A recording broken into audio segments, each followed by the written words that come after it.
നമ്മുടെ കേരളത്തിലാണെങ്കിലും ഇന്ത്യയിലാണെങ്കിലും വിവാഹത്തെ പറ്റി സംസാരിക്കുമ്പോൾ ഏറ്റവും കൂടുതൽ ഉയർന്നു കേൾക്കുന്ന ഒരു കാര്യമാണ് സ്ത്രീധനം പ്രശ്നം എന്ന് പറയുന്നത്. അതിന് നമ്മുടെ ഇന്ത്യയിൽ തന്നെ എന്തൊരു നിയമമുണ്ട്, സ്ത്രീധനം വാങ്ങി കല്യാണം കഴിക്കരുത് എന്ന്. ഇത് മഹാരാഷ്ട്രയിൽ നിന്ന് പുതിയൊരു വാർത്തയാണ് വരുന്നത്. വരന് സിബിൽ സ്കോർ കുറവാണ് എന്ന് പറഞ്ഞ് വിവാഹം എത്തി, എൻഗേജ്മെന്റ് കഴിഞ്ഞിട്ട് വിവാഹത്തോളം എത്തിയ ഒരു സ്ഥലത്ത് അവിടെ വധുവിന്റെ വീട്ടുകാരിതാ വിവാഹം വേണ്ട എന്ന് പറഞ്ഞിരിക്കുകയാണ്. അപ്പോ ഇവിടെ സ്ത്രീധനം മാത്രമല്ല, വധുവിന്റെ ഭാഗത്തു നിന്നുള്ള ഒരു ധനം മാത്രം അവരോട് പ്രതീക്ഷിക്കുന്നത്, വരന്റെ ഭാഗത്തു നിന്നും അല്ലെങ്കിൽ ഒരു പുരുഷധനം കൂടെ പ്രതീക്ഷിക്കുന്ന ഒരു രീതി കൂടി ഇല്ലേ ഇവിടെ?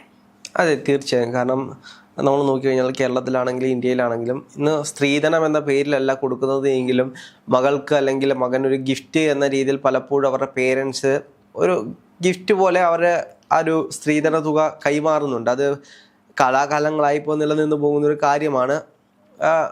വലിയ വലിയ വിവാഹങ്ങൾ നോക്കിക്കഴിഞ്ഞാൽ മകൾക്ക് ഒരു ഗിഫ്റ്റായിട്ട് ചിലപ്പോൾ ഒരു കാറായിരിക്കും, അല്ലെങ്കിൽ 100 പവൻ സ്വർണം, അങ്ങനെ പലതും മകൾക്ക് വേണ്ടി കൊടുക്കുന്നുണ്ട്. അത് സ്ത്രീധനം എന്ന പേരിലല്ല കൊടുക്കുന്നത്.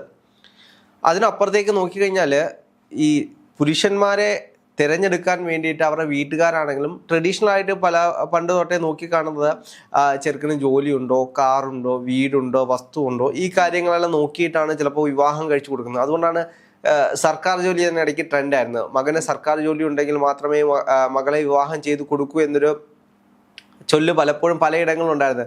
സർക്കാർ ജോലി ഇല്ലാത്തതുകൊണ്ട് വിവാഹം നടക്കുന്നില്ല, വിവാഹം കഴിക്കാൻ വേണ്ടി മാത്രം സർക്കാർ ജോലിയിൽ കയറുന്നു, അങ്ങനെയൊക്കെ ഒരുപാട് രസകരമായിട്ടുള്ള കാര്യങ്ങൾ നമ്മുടെ സമൂഹത്തിൽ നിലനിന്നിരുന്നു, അല്ലെങ്കിൽ നിലനിൽക്കുന്നുണ്ട്. കുറെ കൂടെ സേഫ് ആവണമെങ്കിൽ ആ ഒരു ജോലി, കാരണം ആജീവനാന്തം പെൻഷൻ ഉൾപ്പെടെയുള്ള കിട്ടും. അപ്പോൾ അവർക്ക് ജീവിതം കുറെ കൂടെ സേഫ് ആവണമെങ്കിൽ അതായിരിക്കും. പക്ഷെ ആ ഒരു ജോലിക്ക് അപ്പുറത്തേക്കും ആ ഒരു ദാമ്പത്യത്തിൽ ആ ഒരു അല്ലെങ്കിൽ ഒരു അവർക്ക് മുന്നോട്ട് പോകാൻ പറ്റുന്നില്ല എന്നൊരു അവസ്ഥ വന്നപ്പോഴാണ് ഗവൺമെന്റ് ജോലിയല്ല, അതിന്റെ അപ്പുറത്തേക്ക് പല കാര്യങ്ങളും ഉണ്ട് എന്നൊരു അവസ്ഥയിലേക്ക് എത്തിയത്. കാരണം ഗവൺമെന്റ് ജോലി ഇപ്പോഴും ആണെങ്കിലും ട്രെൻഡ് ആയിട്ടുണ്ട്, ഇപ്പോഴും ഡിമാൻഡബിൾ ആയിട്ടൊരു കാര്യം തന്നെയാണ്. ഗവൺമെന്റ് ജോലി, ആർമി, ഇതൊക്കെ ഇപ്പോഴും ഡിമാൻഡബിൾ ആയിട്ടുള്ള ഒരു കാര്യം തന്നെയാണ്.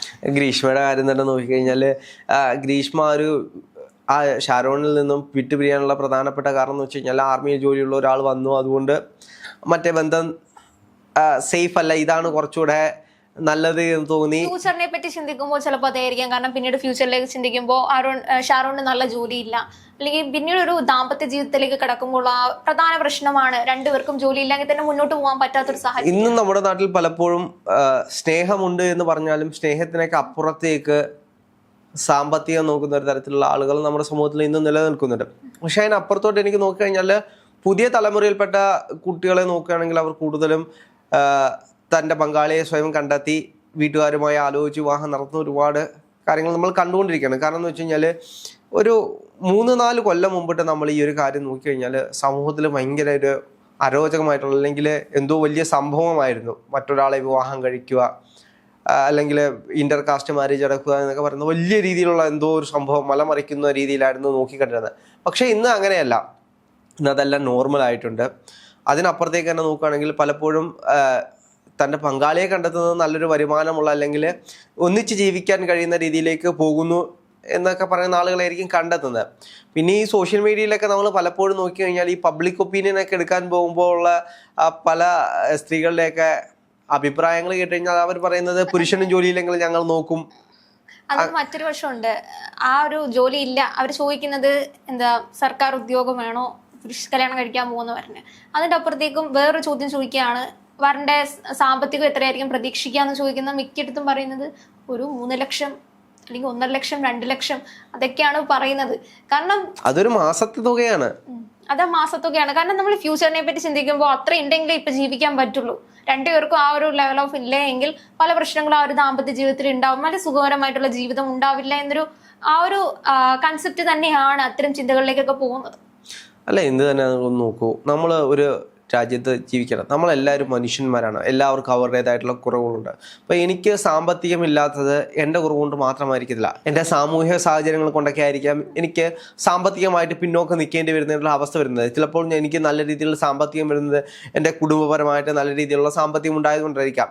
അതിലൊന്നും ഒരു കാര്യമില്ല, സാമ്പത്തികം നമുക്ക് ഉണ്ടാക്കാൻ കഴിയാവുന്നത് മാത്രമാണ്. കാരണം നമുക്ക് നല്ലൊരു വരുമാന മാർഗമുണ്ടെങ്കിൽ, അത് കണ്ടെത്താൻ നമുക്ക് കഴിയുന്നുണ്ടെങ്കിൽ, നമുക്ക് നല്ലൊരു വിദ്യാഭ്യാസം ഉണ്ടെങ്കിൽ ഈ ഒരു സാമ്പത്തികം നമ്മളെ തേടി വരും, അല്ലെങ്കിൽ നമുക്ക് ഉണ്ടാക്കിയെടുക്കാൻ കഴിയുന്ന ഒരു കാര്യം തന്നെയാണ്.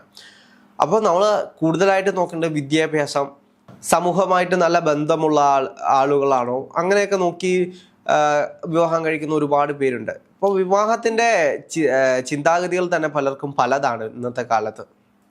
അതോടൊപ്പം തന്നെ നമ്മൾ ഈ ഒരു കേസ് എടുത്ത് നോക്കുകയാണെങ്കിൽ അറിയാം, വിവാഹാലോചന വന്നപ്പോഴല്ല ഈ ഒരു പ്രശ്നം ഉണ്ടായത്. വിവാഹത്തോടടുത്ത് എൻഗേജ്മെന്റ് ഉൾപ്പെടെ കഴിഞ്ഞപ്പോൾ, കാരണം അതുവരെ ആ പെൺകുട്ടിക്കാണെങ്കിലും വീട്ടുകാർക്കാണെങ്കിലും ഈ ഒരു ആള് നല്ലതാണ്, അല്ലെങ്കിൽ തന്റെ മകൾക്കാണെങ്കിൽ ഈ ഒരു പുതിയ ജീവിതത്തിലേക്ക് കടന്നിട്ടുണ്ടെങ്കിൽ പ്രശ്നമില്ല എന്നുള്ള ഉറപ്പുകൊണ്ടായിരിക്കാം കല്യാണം വരെ എത്തിയത്. പക്ഷെ കല്യാണം വരെ എത്തിയപ്പോൾ അത് നല്ലൊരാളാണ്, മകൾക്ക് ആ ഒരു ജീവിതം നല്ലതായിരിക്കും എന്നുള്ള വിശ്വാസമുണ്ട്. പക്ഷെ അതിന്റെ അപ്പുറത്തേക്കും ഒരാൾ വരികയാണ്, വീട്ടുകാരല്ല, അമ്മാവും വന്നിട്ട് പറയാം സിബിൽ സ്കോറോട് ഒന്ന് ചെക്ക് ചെയ്യാം, ഭാവിയിൽ ഫ്യൂച്ചറിൽ ഇനിയിപ്പോൾ എന്തെങ്കിലും പുള്ളിക്കാരൻ എന്തെങ്കിലുമൊക്കെ ലോണൊക്കെ എടുത്തിട്ടുണ്ട് അല്ലെങ്കിൽ തിരിച്ചടയ്ക്കാൻ പറ്റാത്തൊരു സാഹചര്യമുള്ള ആളാണ് എങ്കിൽ തങ്ങളുടെ മകൾക്കൊരു ആ ഒരു പ്രശ്നം ഉണ്ടാകാമെന്ന ചിന്തയാണ് ഇവരെ കൊണ്ട് നോക്കിപ്പിക്കുന്നത്. പക്ഷെ അവരെന്തുകൊണ്ട് ചിന്തിക്കുന്നില്ല? അവന്റെ പണം മാത്രമല്ലല്ലോ, ആ പെൺകുട്ടിക്ക് നല്ലൊരു ജീവിത സാഹചര്യം ഉണ്ട് എങ്കിൽ മുന്നോട്ട് പോകുന്നതിന് എന്തായിരിക്കും പ്രശ്നം? അല്ല, അതൊരു അറേഞ്ച് മാരേജ് ആകുമ്പോൾ ഒന്ന് ആലോചിച്ച് പോകും. അവർ നോക്കുന്നതിൽ ഒരു പ്രത്യേകപ്പെട്ട ഒരു കാര്യമുണ്ട്. കാരണം പലപ്പോഴും ഒരുപാട് പൈസയുണ്ട് എന്ന് പറഞ്ഞ് വിവാഹം കഴിച്ച് കൊണ്ടുപോകുന്ന ആളുകൾക്കൊന്നും ചിലപ്പോൾ 1 രൂപ പോലും കൈ ഇല്ലാത്തവരായിരിക്കാം. ഇപ്പം കാറും വീടും ഉണ്ടെന്ന് കരുതി അതും മുഴുവൻ സ്വന്തം പേരിലുള്ളതായിരിക്കണമെന്നില്ലല്ലോ. അപ്പം എനിക്കൊരു ബിസിനസ് കാണിച്ചിട്ട് ഞാൻ വലിയൊരു തുക ലോൺ എടുത്തിട്ട് ആ പൈസ തിരിച്ചടയ്ക്കാതെ കാറും വീടും എല്ലാം വെച്ചുകൊണ്ടിരുന്നു കഴിഞ്ഞാൽ അത് എൻ്റെ ബാധ്യത തന്നെയാണ്.